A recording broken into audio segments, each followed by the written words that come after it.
Comedy का नया तूफान, हंसी या हंगामा। हेलो दोस्तों, आप सभी का स्वागत है मिस्टर त्यागी शो में। आज हम बात करने जा रहे हैं एक ऐसे शख्स की जो हंसी के जरिए लगातार सत्ता पक्ष से सवाल पूछ रहा है, लेकिन जवाब में उसे एफआईआर, गालियां और धमकियां मिल रही है। अब तक तो आप समझ ही चुके होंगे, हम बात कर रहे हैं कुणाल कामरा की। 23 मार्च को कुणाल कामरा ने अपने यूट्यूब चैनल पर नया भारत नाम से एक वीडियो शेयर किया। ये वीडियो जनवरी के महीने में हैबिटेट नाम के स्टूडियो में रिकॉर्ड किया गया था, जिसमें एक पैरोडी सॉन्ग भी था। उस सॉन्ग्स में ना कोई सुर ना कोई ताल, लेकिन फिर भी ये सॉन्ग चर्चा का विषय बन गया। उसकी एक लाइन थी जिसमें बोला गया, मेरी नजर से तुम देखो तो गद्दार नजर वो आए, मेरी नजर से तुम देखो गद्दार नजर वो आए, थाने की रिक्शा। कुणाल कामरा ने किसी का नाम नहीं लिया, लेकिन ये सबको पता चल गया कि इशारा किसकी तरफ है। शिवसेना के राहुल कनाल अपने सपोर्टर्स के साथ में हैबिटेट स्टूडियो पहुंच गए। उस समय रात के लगभग 10 बजे थे।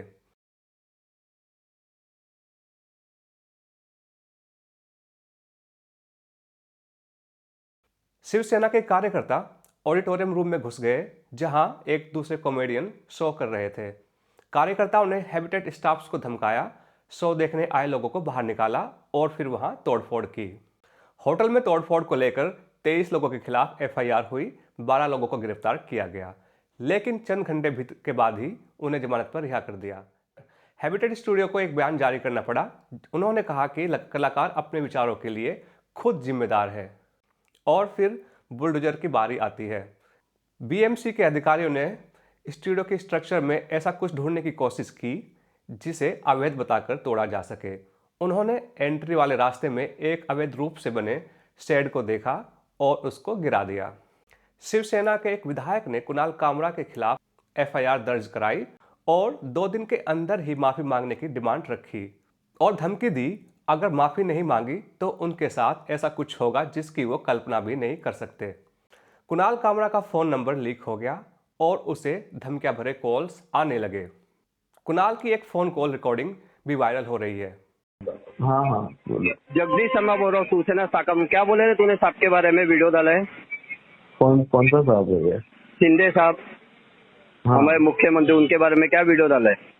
अभी तो मुख्यमंत्री का है, उप मुख्यमंत्री है उप ना। मुख्यमंत्री है, उनके बारे में क्या वीडियो डाला है तूने? देखा ना आपने वीडियो? देखा है, होटल को जाके देख ले, हम लोग ने क्या हाल किया। अभी तू जिधर मिलेगा ना तेरा भी वही हाल होगा। आज समझा क्या? इधर मिलूंगा। किधर रहता है तू? तमिलनाडु। तमिलनाडु? तेरी तमिलनाडु में आके मारेगा देखो। वही है कुणाल कामरा। हेलो, आजा आजा तमिलनाडु आजा। किधर आने का? तमिलनाडु। तमिलनाडु में कैसा पूछेगा भाई? कुणाल कामरा तमिलनाडु में कैसा पूछेगा बोलते हैं? बात कर, एक मिनट हमारे सर से बात करना। कॉल करने वाला बंदा बोल रहा है, अरे भाई अब तमिलनाडु में कैसे आएंगे, जैसे ये भी कुणाल कामरा ही बताएंगे। कॉमेडियन के शब्दों के लिए कार्यक्रम स्थल पर हमला करना उतना ही बेवकूफ़ी भरा है जितना कि टमाटर ले जा रहे ट्रक को नष्ट करना क्योंकि आपको रेस्टोरेंट का बटर चिकन पसंद नहीं आया। I am willing to cooperate with the police and courts for any lawful actions taken against me, but will the law be fairly and equally deployed against those who have decided that vandalism is the appropriate response to being offended by a joke? मैं माफ़ी नहीं मांगूंगा। दोस्तों, आपको क्या लगता है, क्या तोड़फोड़ करने वाले लोगों के खिलाफ अप्रोप्रिएट एक्शन लिया जाएगा? अगले दिन मुंबई पुलिस ने कुणाल कामरा को समन भेजा। पुलिस उनकी वीडियो के संबंधित मामले में उनके माता पिता के घर गई थी। कुणाल ने एक्स पर लिखा, ऐसे पते पर जाना जहां मैं पिछले 10 वर्षों से नहीं रह रहा हूं। आपके समय और सार्वजनिक संसाधनों की बर्बादी है। 28 मार्च को मद्रास हाई कोर्ट ने कामरा को 7 अप्रैल तक की अग्रिम जमानत दे दी थी। लेकिन यह पहली बार नहीं है जब कुणाल ने ऐसा कुछ किया हो। कुणाल कामरा लगातार अपने कॉमेडी के जरिए ऐसे सवाल करते रहते हैं जो सवाल मेन स्ट्रीम मीडिया में ने के बराबर ही दिखाई पड़ते हैं।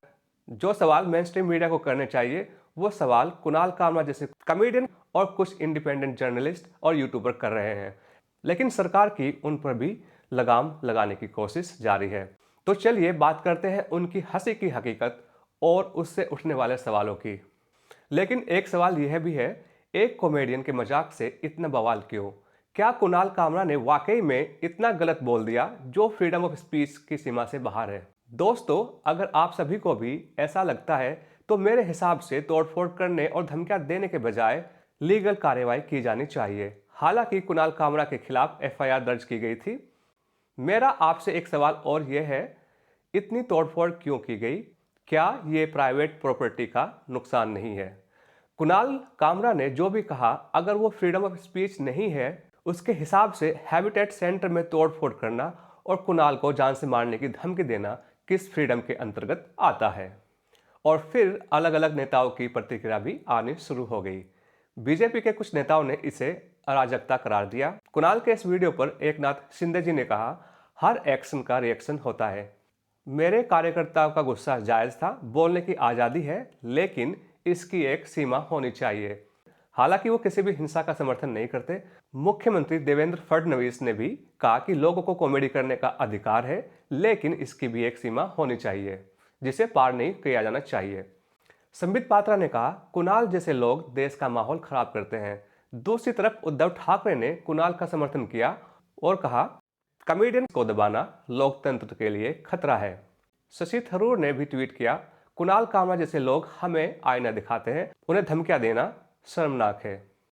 इकोनॉमिक टाइम्स की छपी रिपोर्ट के अनुसार 10% टैरिफ पर भारत जो सामान अमेरिका को निर्यात करता है उसमें $6 बिलियन का नुकसान होने का अनुमान है।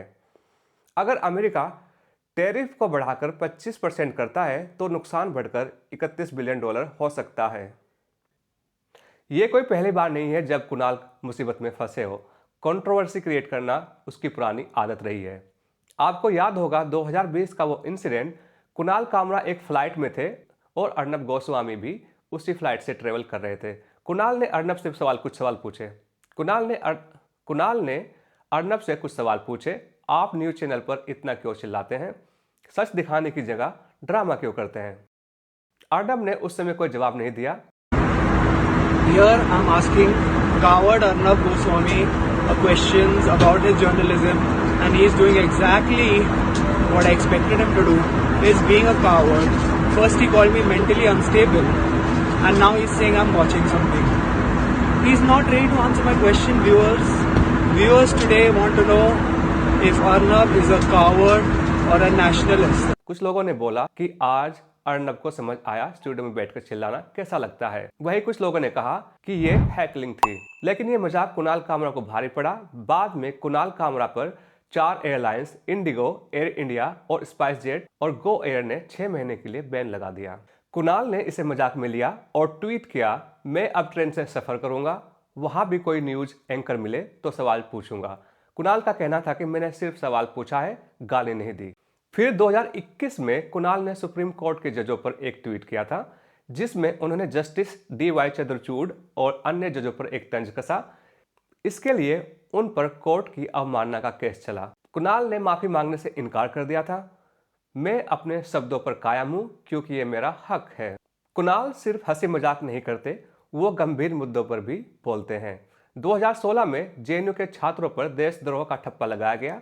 कुणाल ने खुलकर छात्रों का समर्थन किया। उसने कहा, JNU के छात्र सवाल पूछ रहे हैं और सवाल पूछना देशद्रोह कैसे हो सकता है? ये तो लोकतंत्र की आत्मा है। कुणाल ने मुस्लिम समुदाय के लिए भी आवाज उठाई। 2019 में CAA NRC के खिलाफ प्रदर्शनों के दौरान उसने ट्वीट किया, उसने लिखा, मुस्लिमों को निशाना बनाना बंद करो, ये देश सबका है। अपने शो शट अप या कुणाल में उन्होंने सरकार से पूछा, आप लिंचिंग पर चुप क्यों हैं? क्या ये आपकी पॉलिसी का हिस्सा है? कुणाल का मानना है कि बोलने की आज़ादी हर नागरिक का हक है और वो इसे हर कीमत पर बचाने की कोशिश करेंगे।